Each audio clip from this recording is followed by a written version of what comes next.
Syprina e sipërfaqes trekëndshme. Rikujtojmë.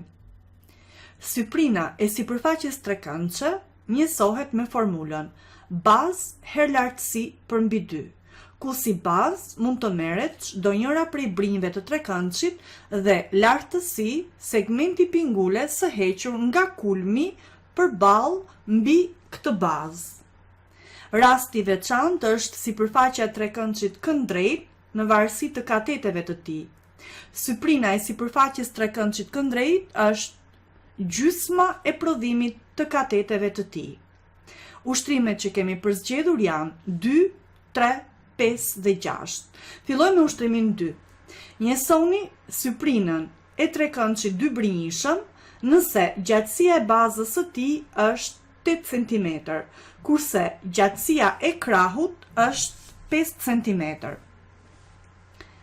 Vëmë re që nga të dhënat mungon lartësia.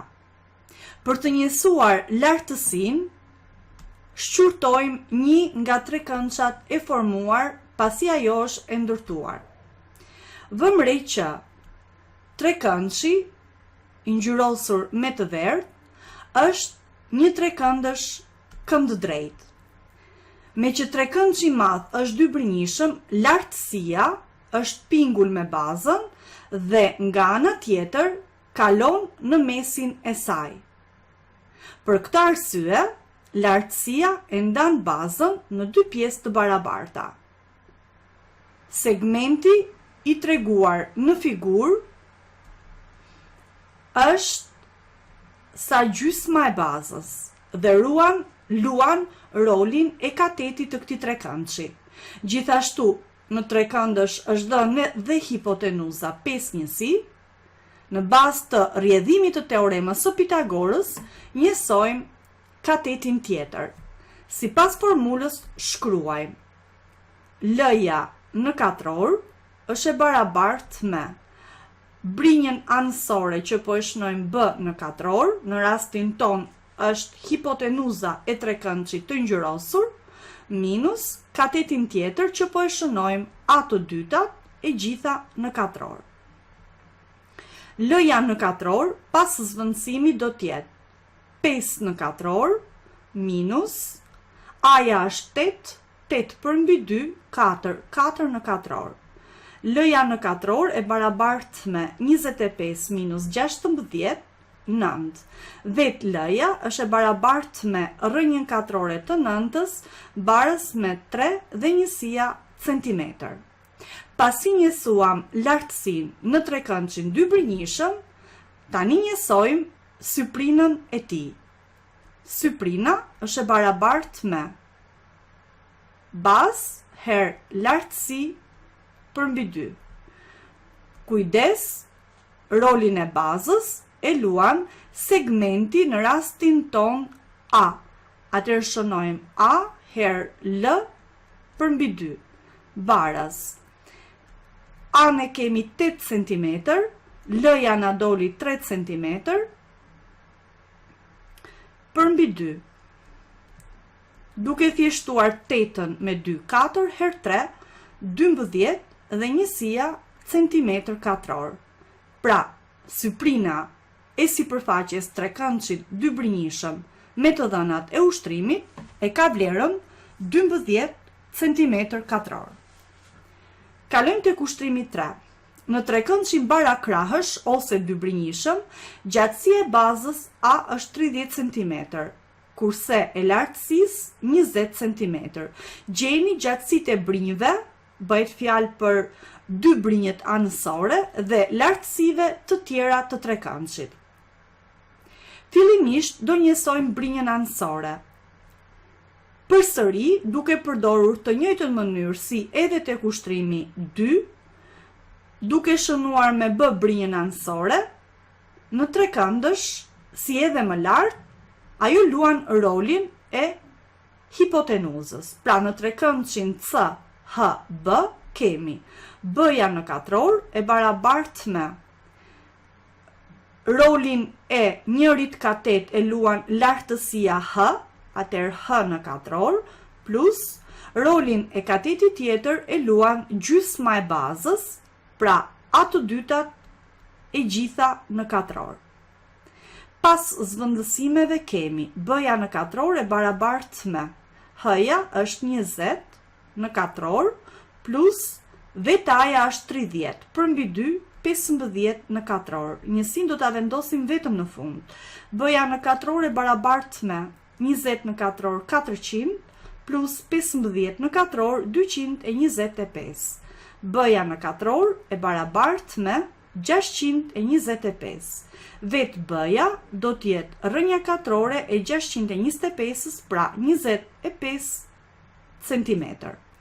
Pasi njësuam brinjën anësore, dhe në këtë rast të dy brinjët anësore janë të barabarta, pasi trekëndshi barakrahësh apo dy brinjishëm, do të njësojmë lartësitë e brinjëve anësore. Edhe ju vetë mund të tregoni që të dyja lartësitë të ndërtuar nga kulmet e bazës mbi brinjët anësore janë kongruente. Pra shënojmë L1 i barabartë me L2. Mjafton të njësojmë njërën prej tyre. Me që jemi në kapitullin e syprinave të sipërfaqeve shumë këndshme, edhe te ky ushtrim po e shfrytëzojmë faktin e sipërfaqes. Sipërfaqja e trekëndshit ABC dy brinjishëm mund të vlerësohet pasi njohim elementët e tij që janë baza dhe lartësia. Atëherë shënojmë sipërfaqja e trekëndshit është e barabartë me A-ja që është 30, që shumëzon lartësia 20 përmbi 2. Njësim do ta vendosim vetëm në fund. Sipërfaqja e trekëndshit është e barabartë me, duke thjeshtuar 20-ën me 2-shin, ngelet 30 herë 10, pra 300 dhe njësia është centimetër katror. Sipërfaqja e trekëndshit ne do të na shërbej për të njësuar dhe lartësinë mbi brinjën anësore. Po e shprehim tani sipërfaqen e trekëndshit në varësi të brinjës anësore, po marrim brinjën anësore AC, që shumëzon lartësinë mbi këtë brinjë në figurë të shënuar L1 përmbi 2. Dhe nga ana tjetër, kjo vlerë është e barabartë me 300 dhe njësia centimetër katror. Duke zvendësuar vlerën e AC-s 25 cm, atëherë kemi 25 që shumëzon L1 përmbi 2 e barabartë me 300. Nga ky barazim nxjerrim L1. L1 do t'jetë e barabartë me 300 herë 2 përmbi 25. 600 përmbi 25 është e barabartë me 24 dhe njësinë e kemi centimetër. Edhe L2-shi, siç e tha më lart, është përsëri 24 centimetër. Këtu përfundojmë dhe zgjidhjen e ushtrimit 3. Kalojmë në ushtrimin 5. Njësoni perimetrin e figurës. Kujdes, kemi një figurë të një sipërfaqe shumë këndshme. Gjithashtu edhe syprinën e saj në kërkesën e dytë B. Fillojmë me kërkesën e parë. Shohim në figurë që kemi disa element të cilat mungojnë. Janë segmenti X dhe segmenti Y. Nga figura shohim që pjesa e figurës e ngjyrosur me ngjyrë të verdhë është një drejtkëndësh dhe brinjët e përballta të tij janë të barabarta. Nga njëra anë, brinja me gjatësi më të madhe është 11 njësiose centimetër dhe brinja përballë saj e barabartë me të do të jetë 4 plus 2 plus y. Nga ky barazim ne gjejmë y-in që do dalë 11 minus 6, 5 njësi ose 5 cm. Pasi njësuam y-in në trekëndshin e ngjyrosur me të bardhë, në bazë të teoremës së Pitagorës do gjejmë x-in i cili në këtë trekëndësh luan rolin e hipotenuzës. X-i në katror është i barabartë me, kujdes, kateti është i barabartë me brinjën e katrorit, pra është 4 njësi, në katror plus y në katror. Me që y-in pak më lartë e treguam që është 5 njësi, atëherë do të thojmë 5 në katror. X-i në katror do të jetë i barabartë me 16 plus 25. Vet x-i në katror del i barabartë me 41 dhe nga kjo x-i është rrënja katrore e 41-shit.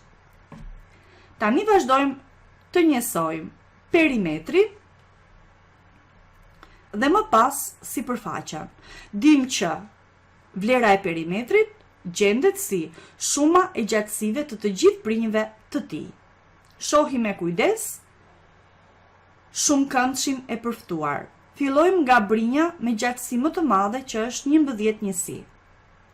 Plus 6, vazhdojmë plus 4, plus 4, plus 4, pra 3 herë 4. Plus 2, vazhdojmë të trekëndshi këndrejt, 4 plus x. X-i na doli rrënja e 41-shit, plus segmenti i fundit që është përsëri 6.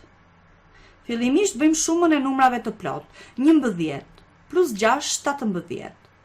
Plus 12, 3 herë 4, 12. 17 plus 12, 29.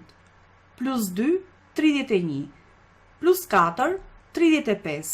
Plus 6, 21. Plus, kujdes, rrënja e 41-shit.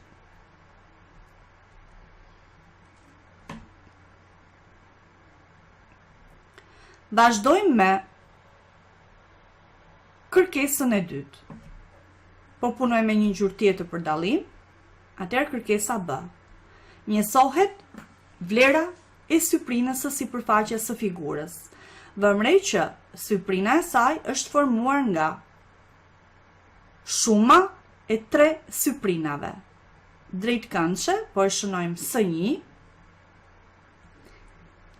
katrore, po e shënojmë S2, dhe trekëndshi këndrejt, po e shënojmë S3.